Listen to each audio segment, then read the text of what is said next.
Aloha and welcome to this practice WOD called Responsive Kamanu. Um, this is a fairly complex practice WOD, but it's a really useful one, I think, in terms of giving you experience with working with Chrome developer tools and CSS and kind of seeing how things all fit together. So the idea is that what I want you to do is build a kind of a replica of this Kamanu Composites web page. Actually, what I'll do is I'll open link in a new window. Okay, and then I'll put these guys down here. And what you can see is that this page actually has stuff underneath, but all we're concerned with is these top three elements: the menu bar, this picture, and this tagline underneath. Okay. And so when it's done, your page is going to just look like that. And I want you to base it upon the Bootstrap example intro basic template. That way you'll get a responsive menu, which these guys don't have, as you can see if you do this. So that's not good.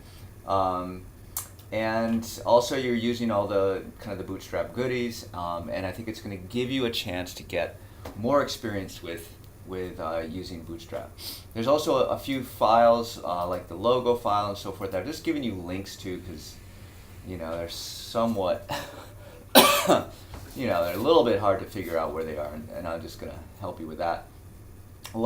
As you'll see, a lot of the time we're going to be using Chrome developer tools to figure out what they're doing and then adjust our implementation to look like theirs. Okay, so let's get started. We'll start the timer. And as usual, we'll go to GitHub and we'll create a new repository called Responsive Kamanu. And we'll create repo, and then we'll set up in desktop. And we'll put it in this directory, Responsive Kamanu. And then it'd probably be nice to have a git ignore, and so I'll make this IntelliJ. And what I'm finding these days when I use it, let's go to settings, that I actually, when you're using a bunch of branches, it's actually not good to omit the entire idea file, because then you don't have your IntelliJ project defined. So what I'm now doing is the second approach, which is to leave the idea file in but get rid of these. Don't store these three workspace files in hopes that things work a little better. So committing git ignore. Okay, so our git ignore is set up, and so we're going to base our design on the Bootstrap example intro template. So next step is to bring up IntelliJ,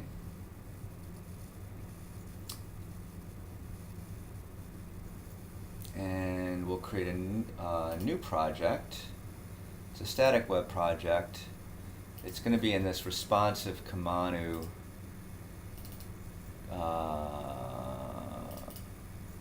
folder, so we'll choose that. It'll be called Responsive Kamanu. Okay, so there that is. But then at the same time, I think it'd be nice to open up the Bootstrap example intro, because we've got to get some files from there. So actually, I kind of like to have my major thing right there. So what I'm going to do is I'm going to copy the index file, paste it into Responsive Kamanu, add it to Git, and then I'm do the same thing with style file. So now we have our two things in here, and then we can also, let's just open it up in the Responsive Kamanu directory, and select index.html, open. Okay, and so now we've got our Responsive Kamanu. We would like to enable live reload. So in order to do that, we've got to add the responsive Kamanu directory.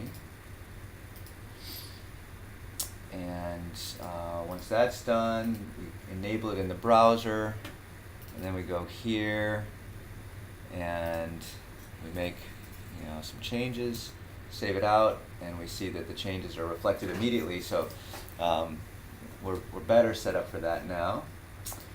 And let's see. Okay, we're just based on the basic template. Okay, so we'll kind of go through the instructions for the most part. So change the page title to responsive Kamanu. So that's fixed. And then incorporate the logo into the navbar. And actually now is a good time, I think, to find these files and say save image as, and then we'll put them in a responsive, and we'll call this header logo, and then the next one we'll say save as BG Carbon. And then the paddling picture, might as well save that as well, as long as we're way up in each front. Okay. So the next thing they want us to do is incorporate the logo into the navbar. And the obvious way to do that is to replace this text with this image. So we can say img source equals, and then it's kind of cool how IntelliJ is smart enough to actually give you completion of the files. So that's kind of nice. And then so we save that out, and voila, we've got our Kamanu Composites logo in the navbar. But immediately, and it's kind of noted here, there's excess padding around the logo. So if we inspect the element, okay, what we can see is we've got this, but then we've got some extra stuff. Okay, so how do we get rid of that extra padding? And we're seeing this, this bootstrap.png. I don't like that error. That's going to bug me. So let's just get rid of the page content, and then that stuff goes away. Okay, so we've got extra padding around the image. And in fact, one of the things that Chrome Developer Tools has is this idea of the ability to kind of look and see the occurrence of the box model, the paddling, border, margin, etc. So what we want to do in order to move this up is figure out where this padding is occurring. And so if we click here, okay, and look around,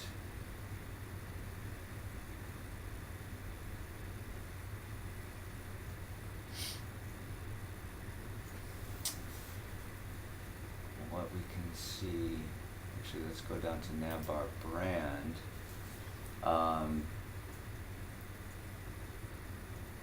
And we can see here is the padding of 15 pixels. Okay, so let's just check. We can actually click this to toggle it in and out, and we see, okay, well that's the padding that we want to get rid of. And so how do we get rid of it kind of more permanently? You can go to style.css and say .navbar brand,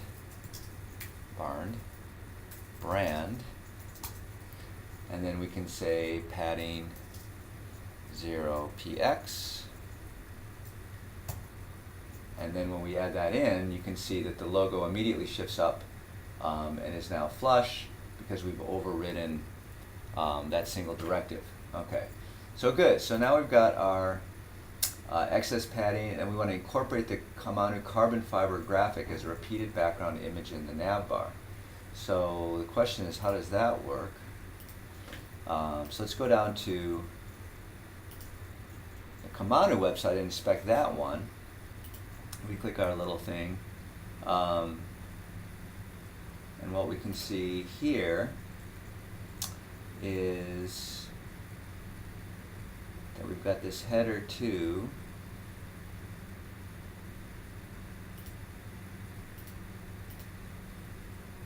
And we've got the header logo, and then this nav.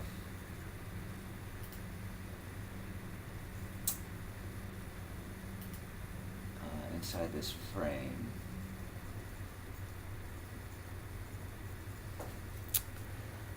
Okay, and so what we essentially want to do is add to our nav bar. Okay, if we inspect this guy, we've got this nav bar inverse. What we'd like to do is just define this repeating carbon fiber.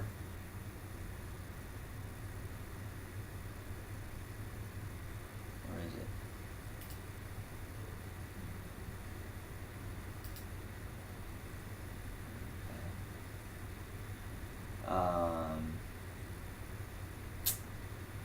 Done it. That's the logo. That's the nav.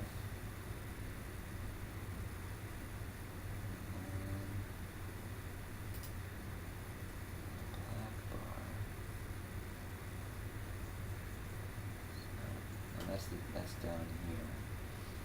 Let's go up to the frame. Here we go. Okay, so it was in this div ID frame. We've got this background image, which is our carbon fiber thing, and a background repeat along the X dimension. So let's create a class to kind of emulate that navbar carbon. And what we'll say is the background image is the URL, and it should be bgcarbon.jpg. And then we want the background repeat to be repeat X. Okay, so that's our navbar carbon class, and then the question is, well, where should that go? And if we go back here, what we can try is just inserting it into our responsive navbar. So let's add it right there.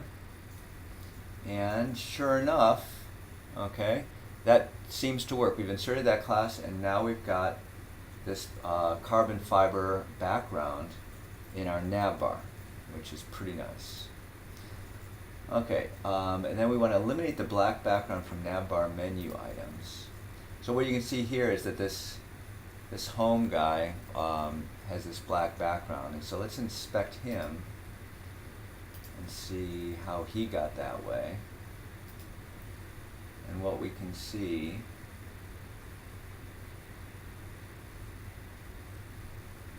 by him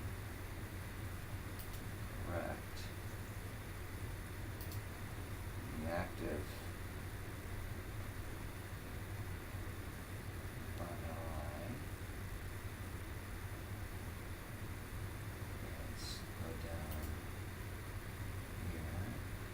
Okay, so we find that by clicking on this, we found where this background color is established, and it's got this very long set of rules establishing where that background color is, which we can try copy.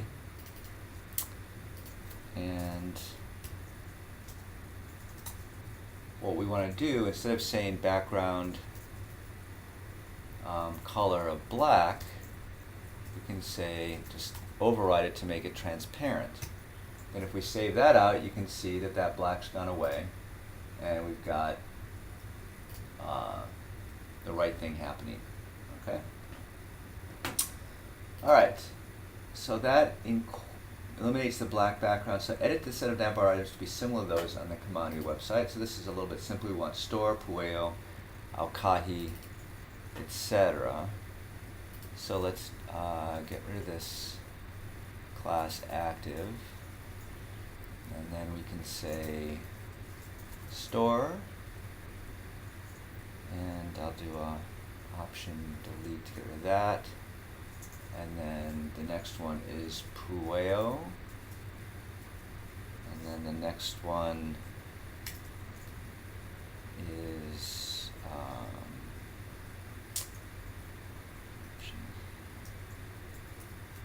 next one is aukahi, and then a propeller D to duplicate this line, and then an option delete to delete that.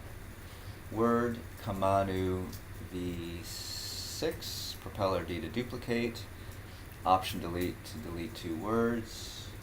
Eho is the next one, duplicate, option delete, and about.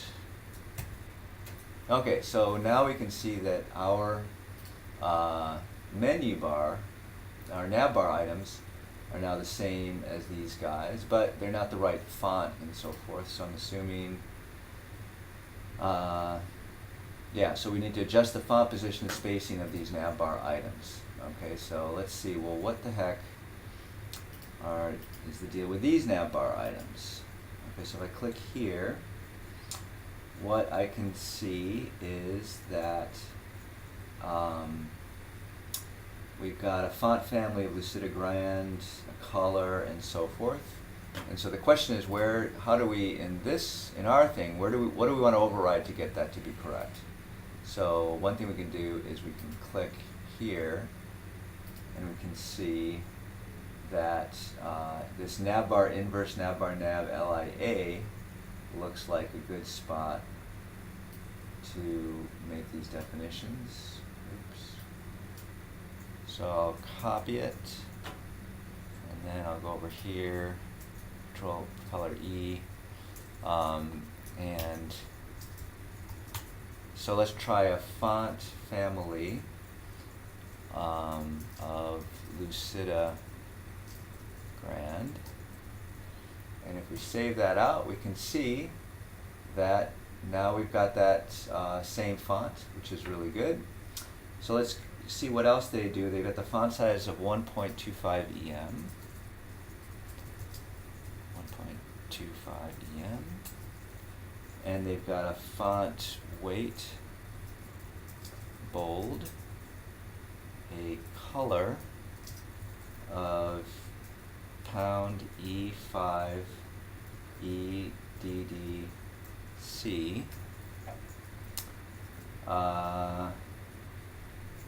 So if we save that out, that's what we get. It actually looks even a little bigger. I don't know, they got something else happening. Let's try reducing it. Okay, that looks a little better. And then what we want to do is want to see, they have these little border things here, so let's take a look at that and figure out how that works. So if I click here, I got this LI, and they've got this border left, 1 pixel dotted, and that's just part of the LI. So we could, let's just see if we can add that here. Border left, 1px dotted pound 666. We save that out, kind of conveniently get those little dotted lines. That's good. But also we find that we,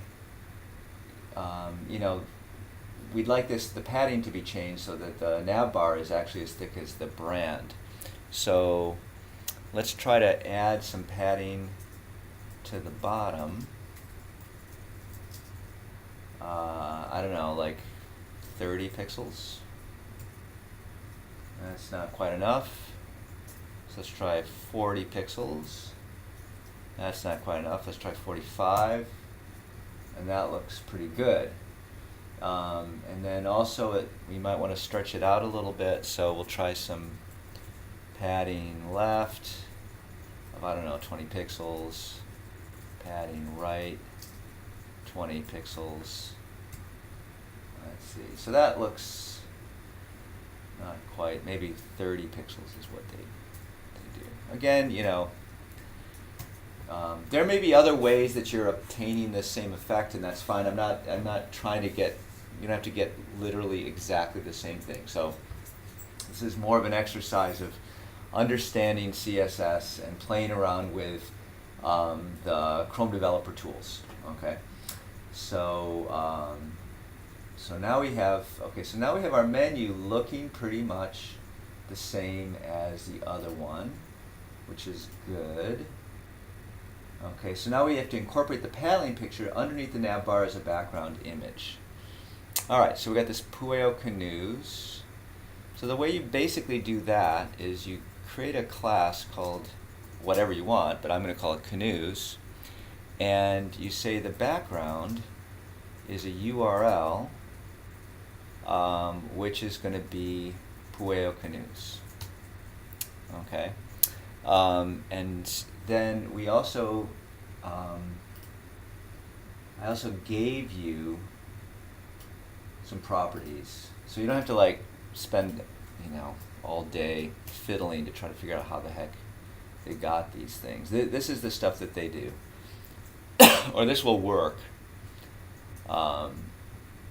If you say the background size is cover, background position is center, and the height is 385 pixels, okay, that's a fairly good definition. And then the way that we incorporate it into the image is we're just going to say div class equals canoes. So if we say that, and then we go back to our page and take a look, sweet! Okay, we've got our picture in there.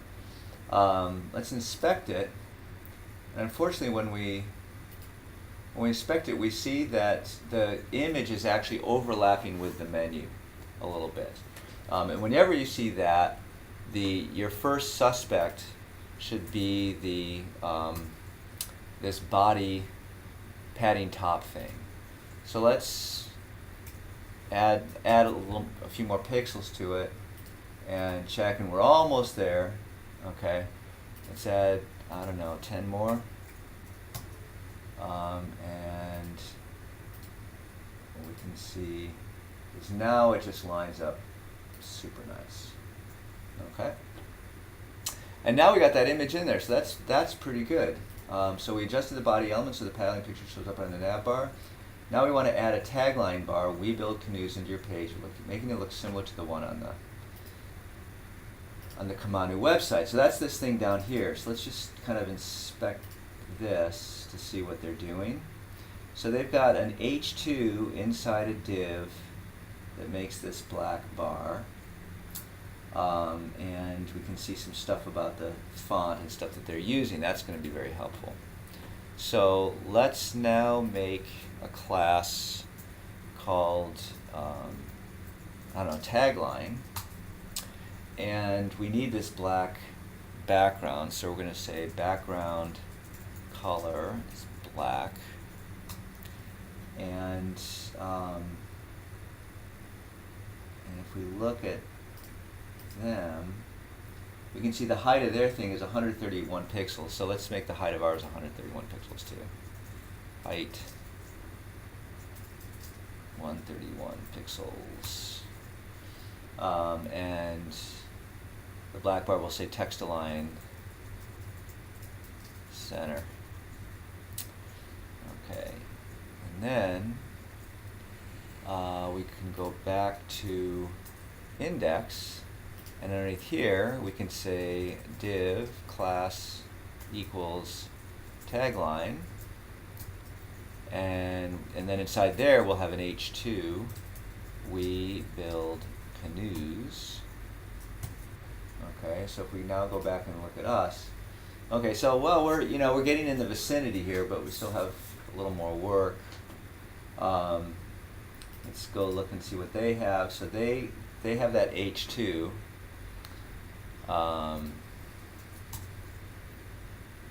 Within the tagline, so dot tagline H2.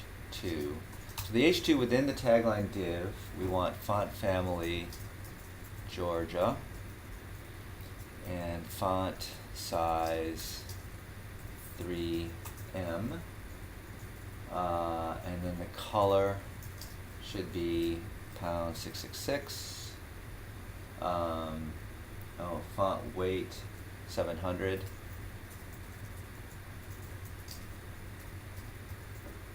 Okay, and now looking much better. Actually, I think that's font size is still a little. Somehow they. Whoops. It's not quite. It's a 2.8.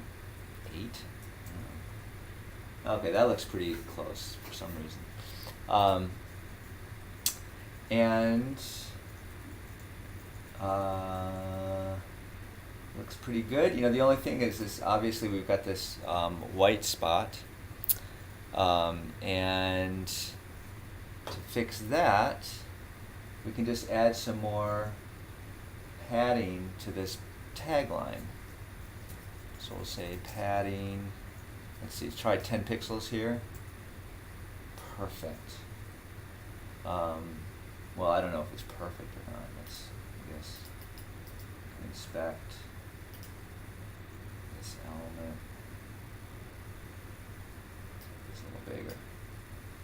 Okay, and then if we tagline, yeah, it's pretty. It's not bad, actually. Okay, so let's see what else. Okay, I think we've got us a page that looks pretty much like what we want. Okay, and that took us about 25 minutes. So we'll commit it to GitHub.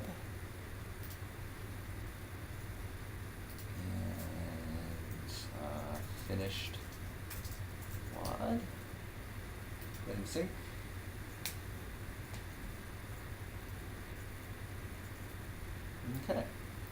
Okay, so 25.5 minutes for that. Again, it's not identical in every single last aspect, but pretty darn close. And if you want to get more crazy and really try to make it pixel perfect and make every single thing exactly the same, that's a good exercise. But really what I want you to do is just get used to being able to create these styles with background images and being able to go into other sites and kind of be able to inspect them and kind of see how they're doing things and quickly steal the parts that you like for use in your own websites. If you can do that, then you'll be able to build stuff that looks reasonably good pretty fast because you'll just find things that you like and you'll know how to adapt them into the Bootstrap framework. That's really the goal. And obviously, the one thing we've now accomplished that they don't have is, look at that, this ability for us to have this responsive menu. But look at that, there's a little bug in here which I did not notice, but I'm just going to say there's a bug. We'll fiddle around with that later, and but if you have that particular problem, don't worry about it. Okay, thanks. Okay, there's a little addendum. When I stopped the screencast, I just found this little white bar. I didn't want to have you suffer with me while I tried to debug it, but I did figure out that if you look at the index.html, you can see that when we have the collapsed navbar, it's because of this navbar toggle class is active. And so one thing we can do is we can introduce our padding into the navbar toggle class. And if we do that, then this problem goes away because now the padding is in effect there as well. It does kind of play with the pill a little bit, so you might want to add a few more icon bars to here to make it look better. But at any rate, I didn't want to leave you with that bug. It adds on time to the WOD, so don't, I'm not that concerned about you being able to do it quickly, but as long as you can get it eventually, you should be good. All right, so probably want to do this WOD a couple of times, just to, not necessarily so you can, well, it would be good to be able to do this particular set of changes relatively quickly, because it does give you the sense for how do you quickly find classes that you want to override in order to create the desired effect. So take a couple whacks at this one, even though it's kind of long, and I think you'll be happy that you did.